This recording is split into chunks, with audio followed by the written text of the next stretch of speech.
नमस्कार दोस्तों, रीडोज में आप लोगों का स्वागत है। मैं अतुल मिश्रा आज आप लोगों के सामने डिस्कस करने जा रहा हूं कि आने वाले 2021 का जो यूपी पीसीएस का पेपर है, इसकी स्ट्रेटजी आपकी कैसी होनी चाहिए, आप इसको किस प्रकार से तैयार कर सकते हैं, किन किन चीज़ों को आपको फॉलो करना है, कौन कौन से रूल्स हैं, कौन सी बुक्स को फॉलो करना है, क्या ट्रेंड एनालिसिस है, उन सारी चीज़ों को हम लोग आज देखेंगे। तो सबसे पहले आप देख सकते हैं कि हम इस पूरी लेक्चर सीरीज में किन किन चीज़ों पे चर्चा करेंगे। तो सबसे पहले जनरल सी बात है, हम यूपी पीसीएस 2021 के पाठ्यक्रम को देखेंगे। पाठ्यक्रम के बाद में जो परीक्षा का पैटर्न है, परीक्षा का पैटर्न से सेंस हमारा ये है कि 2018 और 2019 अभी हमारे पास जो डाटा है वो इन्हीं 2 सालों का है, 2018 और 2019 का। इन दोनों साल के जो क्वेश्चंस पेपर हैं उनके एनालिसिस के आधार पे हम लोग देखेंगे कि कौन सा टॉपिक ज़्यादा महत्वपूर्ण है, कौन सा टॉपिक महत्वपूर्ण कम है। उसके बाद में हम तीसरा जो बिंदु इसमें देखेंगे वो महत्वपूर्ण तथ्य, कुछ महत्वपूर्ण टॉपिक्स या जो नुआंसेस होती हैं कि किसी भी सब्जेक्ट का कौन सा क्राइटेरिया या कौन सा एरिया बहुत महत्वपूर्ण है आपके एग्जाम पॉइंट ऑफ व्यू से, उस चीज़ को देखा जाएगा। फिर हम रणनीति पे चर्चा करेंगे। एक रफ टाइम टेबल आपके लिए बनाया गया है हमारी तरफ से, एक रफ टाइम टेबल आपके लिए दिया जाएगा। उस टाइम टेबल को आप फॉलो करके अपनी प्रिपरेशन कैसे इन्हेंस कर सकते हैं, आप अपने जो परीक्षा की तैयारी है उसको आप एक नई दिशा, नया मार्ग किस प्रकार से दे सकते हैं। और दूसरी जो सबसे महत्वपूर्ण चीज़ होती है कि जो टाइम टेबल बनाते समय किन चीज़ों पे विशेष ध्यान देने की आवश्यकता है, उन सारे डायमेंशंस पे यहाँ पे आप लोगों को के सामने चर्चा की जाएगी। और उसके बाद में हम देखेंगे कि जो हमारा प्रैक्टिस का प्रारूप है, क्योंकि जैसे भी किसी भी एग्ज़ाम की आप तैयारी कर रहे हैं तो प्रैक्टिस बहुत महत्वपूर्ण चीज़ों में से आता है। तो आप प्रैक्टिस कैसे करेंगे, उन सारे डायमेंशंस को यहाँ पे देखा जाएगा। तो शुरुआत करते हैं पाठ्यक्रम को लेकर। पाठ्यक्रम के बारे में आप लोग जानते हैं कि 2018 से यूपी पीसीएस का जो पाठ्यक्रम है वो चेंज कर दिया गया है और वो लगभग यूपीएससी के पाठ्यक्रम के जैसा बना दिया गया है। तो जैसा कि आप यहाँ डायग्राम में देख रहे हैं, इसमें आपका जो पेपर होता है वो 3 स्टेज का पेपर होता है। प्रीलिम्स होता है, दूसरा स्टेज मेंस का और तीसरा आपका इंटरव्यू का। अगर प्रीलिम्स की बात की जाए तो प्रीलिम्स में 2 पेपर होते हैं, एक जनरल स्टडी और दूसरा आपका सीसेट का। जनरल स्टडी की बात की जाए तो इसमें 150 क्वेश्चंस पूछे जाते हैं और 200 मार्क्स का ये आपका पेपर होता है। ये आपका मेरिट जो होती है इसी के आधार पर बनाई जाती है। दूसरा पेपर आपका सीसेट का होता है, सीसेट में आपके 100 क्वेश्चन पूछे जाते हैं, ये भी 200 मार्क्स का होता है। ये जनरली मैथ और रीजनिंग, कंप्रीहेंशन, इन सारी चीज़ों का कॉम्बिनेशन यहाँ पे आपको देखने को मिलेगा। फिर आपका जो मेंस का पेपर आता है ये यूपीएससी से थोड़ा सा डिफरेंट यहाँ पे हो जाता है। कैसे डिफरेंट हो जाता है, यूपीएससी में आप देखते हैं 2 पेपर होते हैं जिनको क्वालिफाई करना रहता है, लेकिन यहाँ पे आपको कोई क्वालिफाइंग पेपर मेंस में नहीं होता है,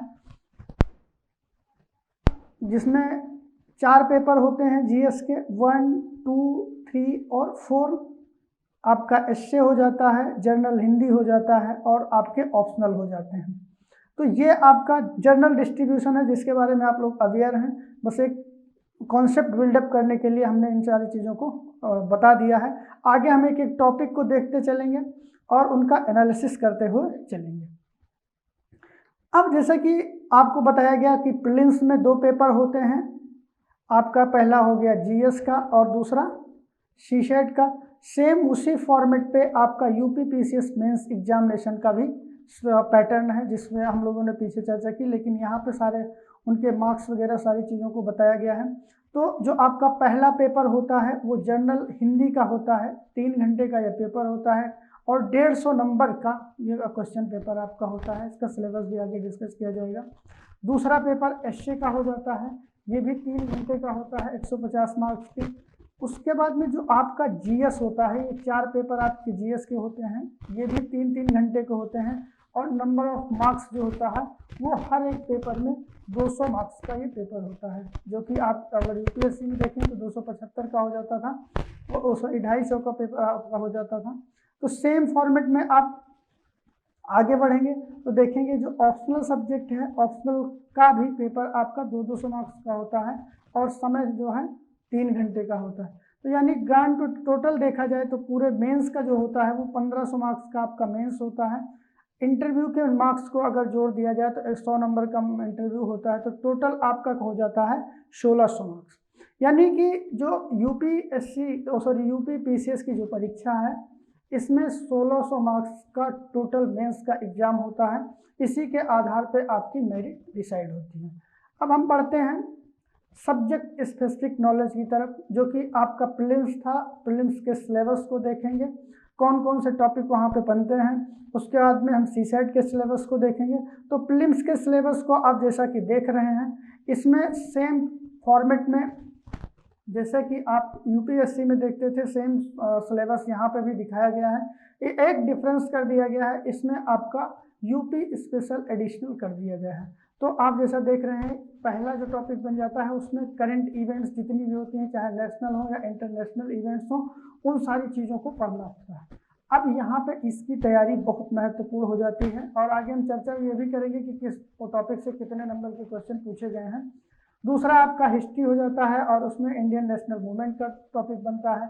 फिर आप तीसरा जो पार्ट है इस सिलेबस का प्रीलिम्स वाले, इसमें इंडियन ज्योग्राफी और वर्ल्ड ज्योग्राफी है, जिसके अंतर्गत आप फिजिकल ज्योग्राफी पढ़ेंगे, सोशल ज्योग्राफी पढ़ेंगे, इकोनॉमिक ज्योग्राफी पढ़ेंगे और इंडियन ज्योग्राफी पढ़ेंगे। और जो मैक्सिमम क्वेश्चंस जो बनते हैं वो इंडियन ज्योग्राफी और सोशल और इकोनॉमिक ज्योग्राफी से बनते हैं। तो कौन कौन से टॉपिक महत्वपूर्ण हैं उनका हम लोग फर्दर आने वाले लेक्चर्स में हम लोग डिस्कस करेंगे, एक एक सब्जेक्ट को लेके कि किसी भी सब्जेक्ट की आप तैयारी कैसे करेंगे।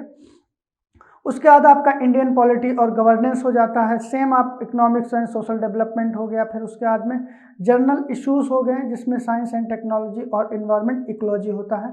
तो ये आपका जर्नल सिलेबस हो गया यूपी पीसीएस प्लस आपका यूपी स्पेशल आपके इसमें एडिशनल होता है। चाहे आप अगर आप हिस्ट्री पढ़ रहे हैं तो हिस्ट्री ऑफ उत्तर प्रदेश, अगर आप ज्योग्राफी पढ़ रहे हैं तो ज्योग्राफी ऑफ उत्तर प्रदेश आपको पढ़ना ही रहेगा।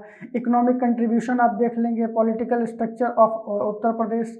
उसके बाद में इन्वायरमेंट और इकोलॉजी से जो भी आपके टॉपिक्स बनते हैं, जो भी इम्पोर्टेंट फीचर्स हैं यूपी के, उन सारे डायमेंशंस को इसके साथ में कवर किया जाएगा। फिर हम बढ़ते हैं आगे, जो आपका प्रीलिम्स का दूसरा पेपर होता है सीसेट जिसे कहा जाता है।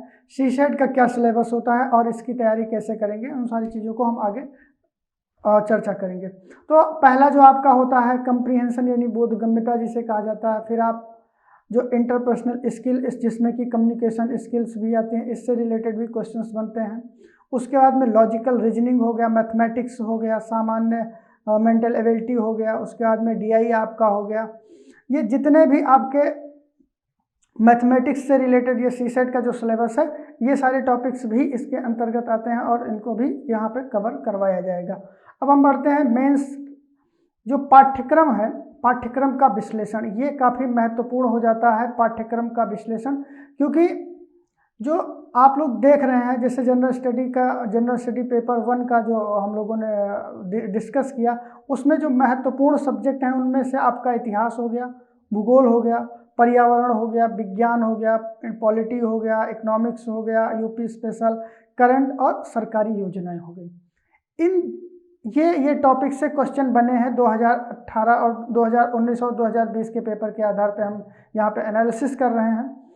तो 2019 और 2020 के एनालिसिस के आधार पे आप यहाँ पे देखेंगे ग्राफ आपको दिख रहा है कि 2019 के तहत जो इतिहास सब्जेक्ट था उससे 23 क्वेश्चन पूछे गए थे। 2021 में भूगोल में 21 क्वेश्चन, पर्यावरण में 22 क्वेश्चन, विज्ञान में भी 22 क्वेश्चन, उसके बाद राज्य व्यवस्था में 18 क्वेश्चन, अर्थव्यवस्था में 13 क्वेश्चन। यूपी स्पेशल से केवल और केवल 1 क्वेश्चन 2019 में पूछा गया था।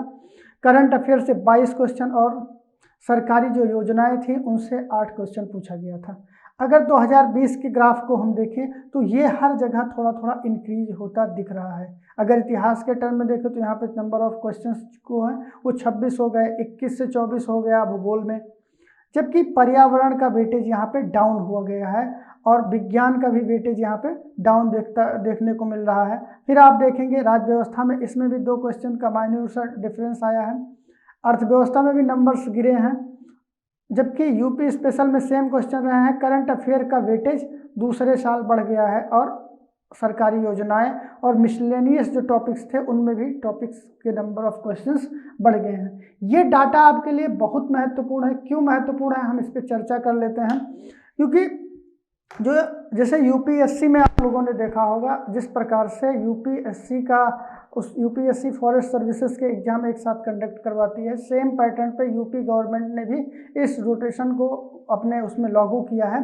तो उसी के आधार पे जो एनवायरनमेंट का वेटेज था वो थोड़ा सा बढ़ा हुआ था, लेकिन ओवरऑल एक डिस्ट्रीब्यूशन यहाँ पे देखा जाए तो किसी एक स्पेसिफिक सब्जेक्ट को तो डाउन करना ही पड़ता है।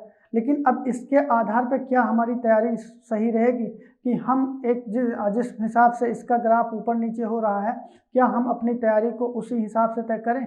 ये जो हमारा निर्णय होगा वो पूरी तरह से गलत निर्णय होगा। हमारा जो अल्टीमेट ऑब्जेक्टिव होना चाहिए वो हर एक सब्जेक्ट को इक्वल वेटेज देना पड़ेगा। अगर हम इक्वल वेटेज हर एक सब्जेक्ट को दे पाते हैं तो अपनी प्रिपरेशन को हम काफ़ी स्मूथ और अच्छे ढंग से कर पाएंगे। तो हमारा जो अल्टीमेट एम होगा वो सारे सब्जेक्ट को इक्वल ट्रीट करना होगा। इस इक्वल ट्रीटमेंट के आधार पर ही हम सब्जेक्ट की तैयारी कर पाएंगे। अब हम देख लेते हैं कि अगर आप हिस्ट्री पढ़ रहे हैं, ज्योग्राफी पढ़ रहे हैं, पॉलिटी पढ़ रहे हैं, तो उसमें आपका फोकस एरिया क्या होना चाहिए? क्यों? क्योंकि जो यूपी पीसीएस का एग्ज़ाम है इसमें फैक्ट ज़्यादा पूछे जाते हैं, लेकिन पिछले 2 साल के पेपर्स को अगर देखा जाए तो फैक्ट भी बहुत जर्नल फैक्ट नहीं होते हैं। जो भी फैक्ट पूछे जाते हैं वो बहुत एनालिटिकल टाइप के फैक्ट होते हैं, जिसमें कि हम एक उदाहरण के तौर पे लेके चल रहे हैं। इसी के आधार पे आपको आगे डिसाइड करना है और एक कंटेंट लिस्ट तैयार कर लेनी है कि हमें किन टॉपिक्स पे ज़्यादा फोकस करना है और किन टॉपिक्स पे फोकस नहीं करना है। तो बात की जाए अगर इतिहास की, तो इतिहास में आपका जो जैसे जानते हैं एंशिएंट हो गया, मिडिवल हो गया, मॉडर्न हो गया, इन तीनों टॉपिक्स से आपके प्रीलिम्स में क्वेश्चंस बनते हैं। अब यहाँ पे आपको कौन कौन से टॉपिक्स पढ़ने हैं? क्या आप अब ये हड़प्पा सिविलाइजेशन के बारे में पूछेगा, या ये मुग़लों के बारे में पूछेगा, या किसी इवेंट की डेट पूछेगा?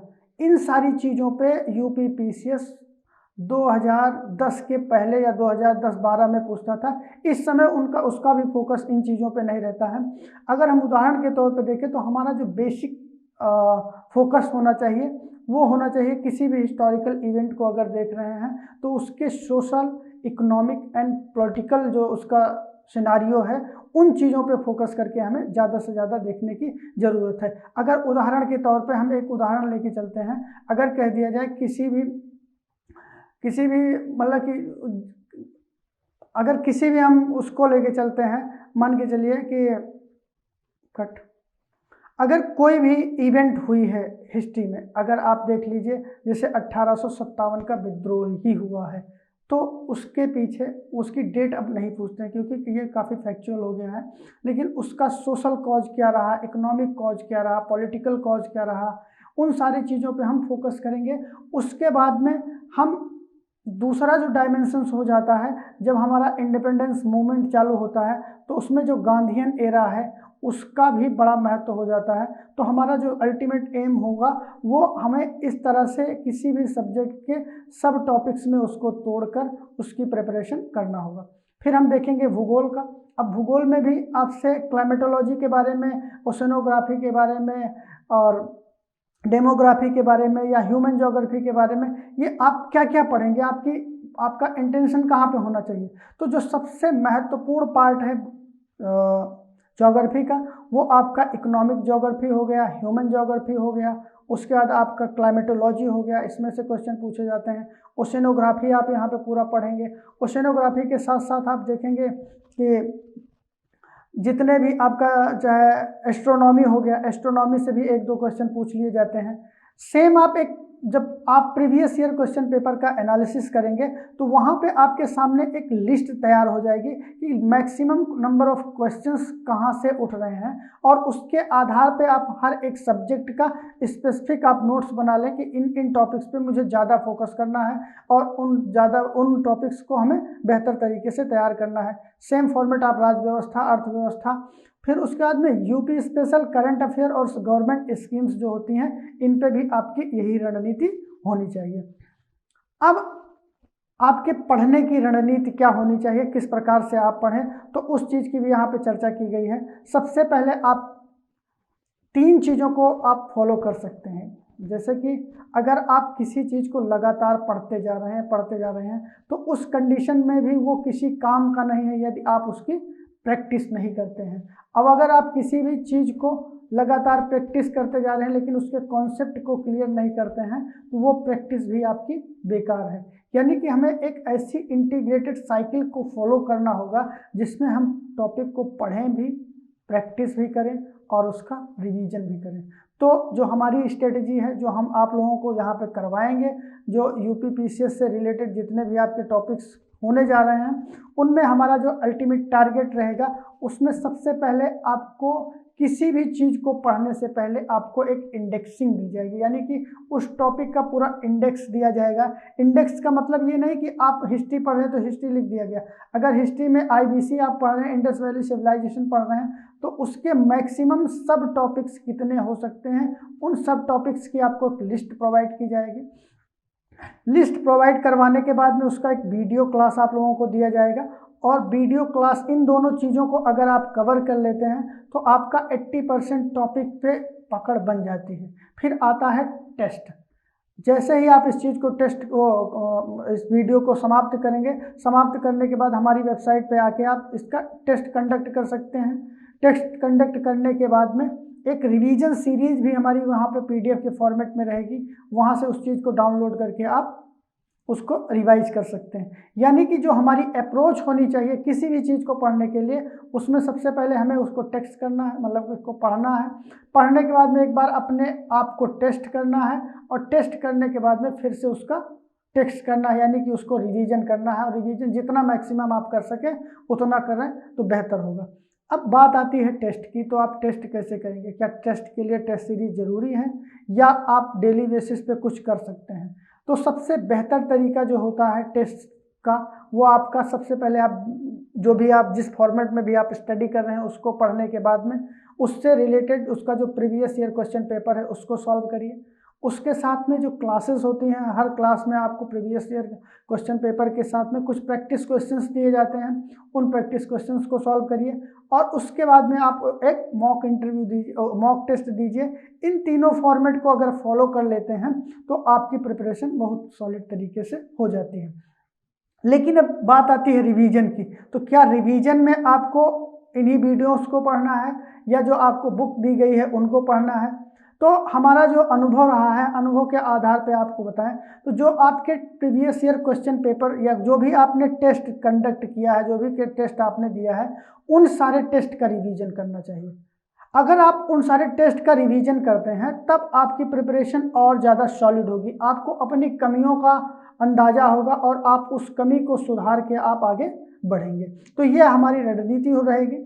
अब उसके बाद में मैंने जैसा कहा था कि आपका टाइम टेबल किस प्रकार से बनना चाहिए। आपके पास लिमिटेड समय है और इस लिमिटेड टाइम पीरियड में आप अपनी तैयारी को कैसे इन्हेंस कर सकते हैं, तो उसके लिए एक पीडीएफ हम लोगों ने बनाया है। इसको आप डाउनलोड कर सकते हैं हमारी वेबसाइट पे जाके, या जो यहाँ पे नीचे जो फ़ोन नंबर्स दिए गए हैं इन फ़ोन्स पे व्हाट्सएप करके आप इस पीडीएफ को मंगवा सकते हैं।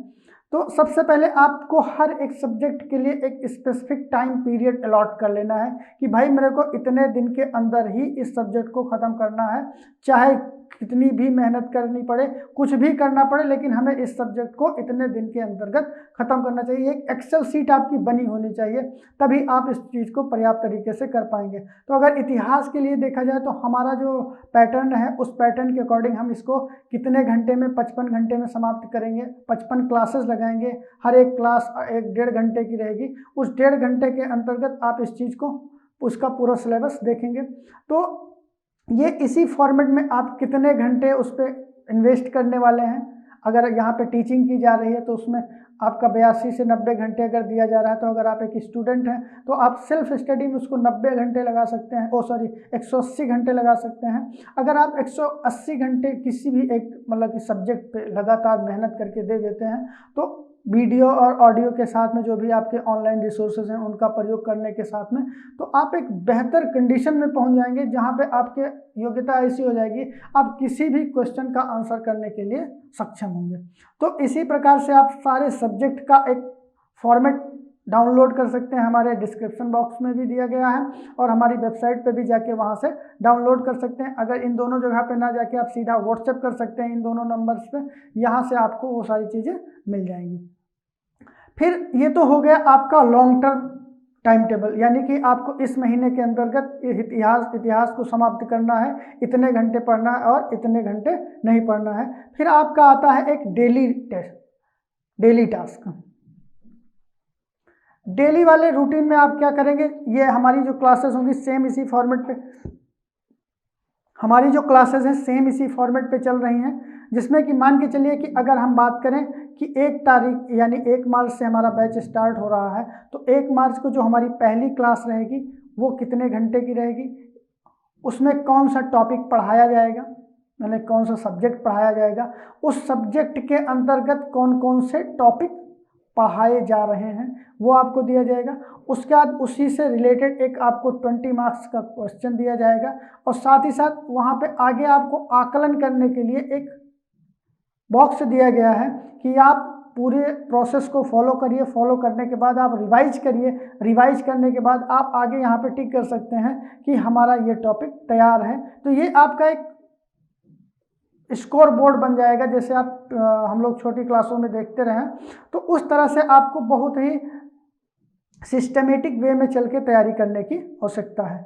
फिर आप सब्जेक्ट के बुक्स के लिस्ट देखें तो बुक लिस्ट में ज़्यादा कुछ बताने की ज़रूरत नहीं है, हर राइटर का, हर स्टूडेंट का अपना पॉइंट ऑफ व्यू होता है, लेकिन यहाँ पे कुछ स्पेसिफिक चीज़ें हैं जिनको हम लोग यहाँ पे मेंशन नहीं है इस नोट्स में, लेकिन मैं उनको रफली बताते हुए चल रहा हूँ। जो करंट इवेंट हैं इनके लिए आप किस चीज़ को फॉलो कर सकते हैं, तो क्या कहा जाए, न्यूज़पेपर पढ़ के इस समय आप अपनी तैयारी को बहुत बेहतर तरीके से नहीं कर सकते, क्योंकि आपके पास समय कम है और इस कम समय में आप मैक्सिमम रिवीजन कैसे कर पाएँ, तो इसके लिए आप किसी भी मैगजीन को फॉलो कर सकते हैं, लेकिन उस मैगजीन के फैक्ट एंड फिगर को आप डेली बेसिस पे फॉलो करें, तब वो आपका ज़्यादा महत्वपूर्ण हो जाता है। फिर दूसरा आपका हिस्ट्री वाला सेगमेंट हो जाता है और इंडियन नेशनल मूवमेंट।